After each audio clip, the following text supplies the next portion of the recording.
கர்த்தருடைய வல்லநாமம் மகிமைப்படுவதாக. ஆண்டவர் அச்சுரமாகிய இயேசு கிறிஸ்துவின் நாமத்தினாலே உங்கள் யாவரையும் அன்புடன் வரவேற்கிறேன்.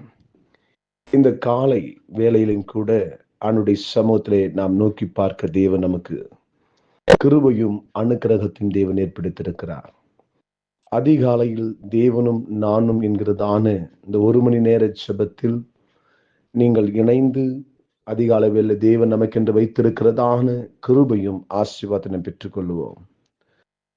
அதிகாலையில் தேடுகிறவன் என்னை கண்டடைவான் என்று சொல்லப்பட்ட வார்த்தையின்படியாக அந்த கால வேளையிலே கிருபை பெரிதாய் இருக்கிறதே, அந்த கிருபையை அனுபவித்துக் கொள்ளும்படியாய் நீங்கள் இணைந்து கொள்ளுங்கள். கர்த்தர் உங்களை ஆசீர்வதித்து கர்த்தர் நடத்துவாராக.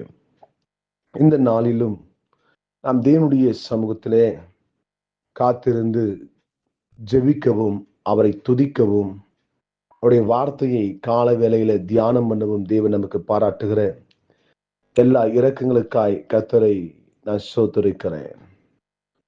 கர்த்தர் நல்லவராக இருக்கிறார்.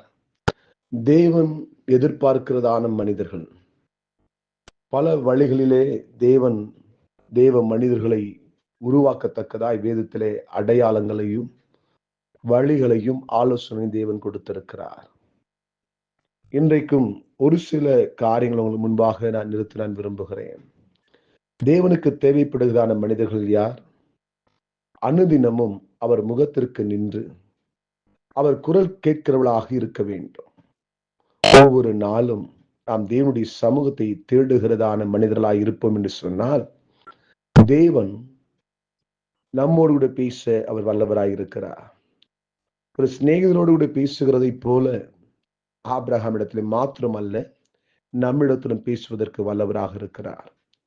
வேதத்திலே சங்கீதங்களுடைய புத்தகத்திலே வாசிக்கிற போது நீங்கள் அமர்ந்திருந்து நானே தேவன் என்று அறிந்து கொள்ளுங்கள் என்று சொல்லப்பட்டிருக்கிறதே, அவருடைய நாமத்தை தொழுது கொள்ளுகிற, அவருடைய சமூகத்திலே முன்னின்று ஜெபிக்கிறவர்களை தேவன் தம்முடைய வல்லமையின் உத்தரவினாலே மறு உத்தரவினாலே பதில் கொடுத்து தேவன் நம்மை நடத்திவிட வல்லவராக இருக்கிறார்.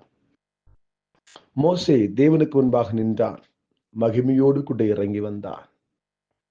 எலியா கர்மேல் பர்வதத்திலே நின்றான், எழுப்புதலோடு கூட இறங்கி வந்தான். ஆம் பிரியமானவர்களே, இன்றைக்கு நீங்களும் நானும் கூட அவருடைய சமுதிரம் நிற்கத்தக்கதான ஒரு அற்புதமான அந்த வழிகளை நாம் கடைபிடிப்போம். இந்த நாளுக்கு இன்று தேவன் நமக்கு கொடுத்திருக்கிறதான சத்தியமே இதுதான். கர்த்தரை தேடுகிறவர்கள் அவரை கண்டடைவார்கள். காலை தோறும் அவனுடைய சமூகத்துக்கு முன்பதாய் வரும் பொழுது அவருடைய முகத்தை நாம் பார்க்கிறவர்களாக இருக்கிறோம். ஆம் பிரியமானவர்களே, ஆண்டுக்கு முன்பதாக தலைகுனிந்து காணப்படுகிற ஒரு மனிதன், தன்னை தாழ்த்தி தேவனுடைய சமூகத்திலே நமஸ்கரித்து அவரை உயர்த்துகிற ஒரு மனிதன் உலகத்தில் எல்லா மனிதர்களுக்கு முன்பதாய் தலை நிமிர்ந்து வாழுவான். தன் முகத்தை கர்மேல் பர்வதத்திலே எலியா முகங்குப்புற விழுந்து தன் தலையை தாழ்த்தி பணிந்து கொண்டான். அவனை தம்முடைய வல்லமையின் எழுப்புதலுக்கென்று தேவன் கரத்திலே பயன்படுத்தினார். இன்றைக்கு ஒரு காரியத்தை நாம் செய்வோம். ஒவ்வொரு நாளும் அனுதினமும் அவருடைய முகத்துக்கு முன்பதாய் நிற்கிற தேவ பிள்ளைகளாய் நாம் மாறுவோம். அவர் இல்லாமல் அதிகாலை இருக்க வேண்டாம், அந்த நாள் மறைய வேண்டாம். காலையில் எழுந்தவுடனே முதல் வேலையாக ஆண்டவரை தேடுங்கள். முதலாவது தேவனுடைய ராஜ்யத்தையும் அவருடைய நீதியும் தேடுங்கள் என்று சொல்லப்பட்டிருக்கிறதே.